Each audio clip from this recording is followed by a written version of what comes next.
అధ్యక్ష,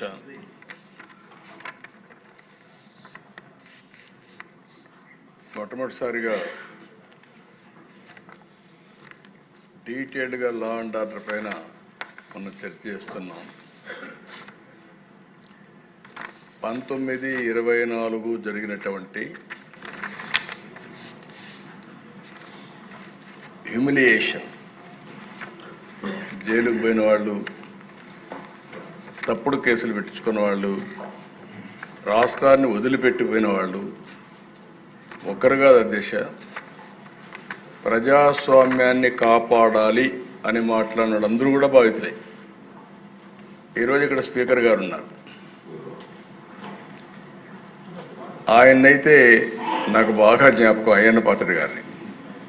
కడాన ఆయన పైన పెట్టిన కేసు అటెంప్ట్ టు రేప్. ఈ వయసులో ఆయన పైన దట్ ఈస్ ది ట్రీట్మెంట్. ఆయన ఇంటి దగ్గర అయితే ఎంత భయంకరంగా ప్రయత్నం చేశారంటే, ఇక్కడ ఉండే వాళ్ళందరికంటే 5 సంవత్సరాలు ప్రతి ఒక్క కేసుని ప్రత్యక్షంగా మానిటర్ చేసి, మళ్ళీ నిద్రలేని రాత్రులు, మళ్ళీ వీళ్ళు జైలుకు పోతే బయట వచ్చే వరకు ఇదే పని. అడ్వకేట్స్ డబ్బులు లేకపోతే అప్పులు చేసి కేసులు కూడా వాదించిన పరిస్థితి.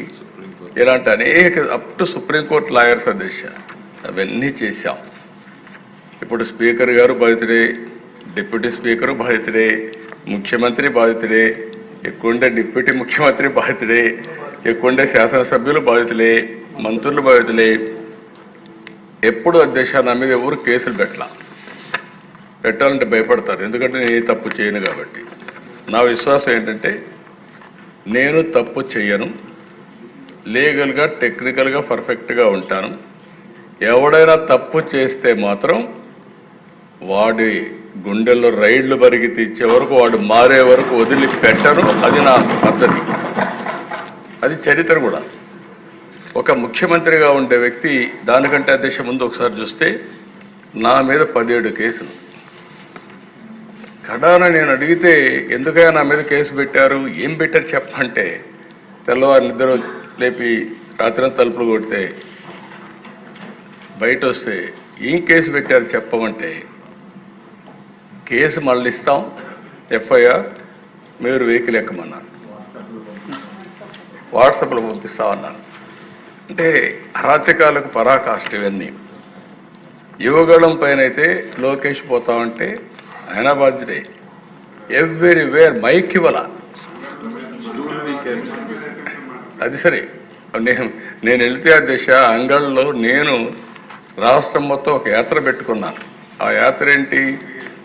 ఇరిగేషన్ ప్రాజెక్ట్స్ అన్నిటినీ మీరు నిర్లక్ష్యం చేశారు, పవర్ పాయింట్ ప్రజెంటేషన్ చేసి నేను చేస్తా వస్తే, ఎగ్జాక్ట్గా పొంగునూరు కాన్స్టిట్యున్సీ కంటే ముందు తంబళ్లపల్లి కాన్స్టిట్యున్సీలో వాళ్ళు చేసిన తప్పుడు పనులు, తప్పుడు బిల్లు, వర్క్స్ అన్ని విజిట్ చేసి వస్తామంటే, దారిని వస్తామంటే నా మీద దాడి చేసి, మా వాళ్ళపైన దాడి చేసి తిరిగి నా పైన కేసులు పెట్టారు. ఎక్కువండే రామప్రసాద్ రెడ్డి ఉన్నాడు, కిషోర్ కుమార్ ఉన్నాడు, వీళ్ళందరూ ఉన్నారు దేశాలు నాతోనే ఉన్నారు.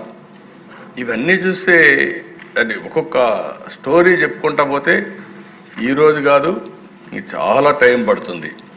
యువగళం పైన అయితే 12 కేసులు పెట్టారు. అనపర్తిలో కూడా తమరు నడిచెళ్ళారు. అనపర్తిలో నన్ను నిలిపేస్తే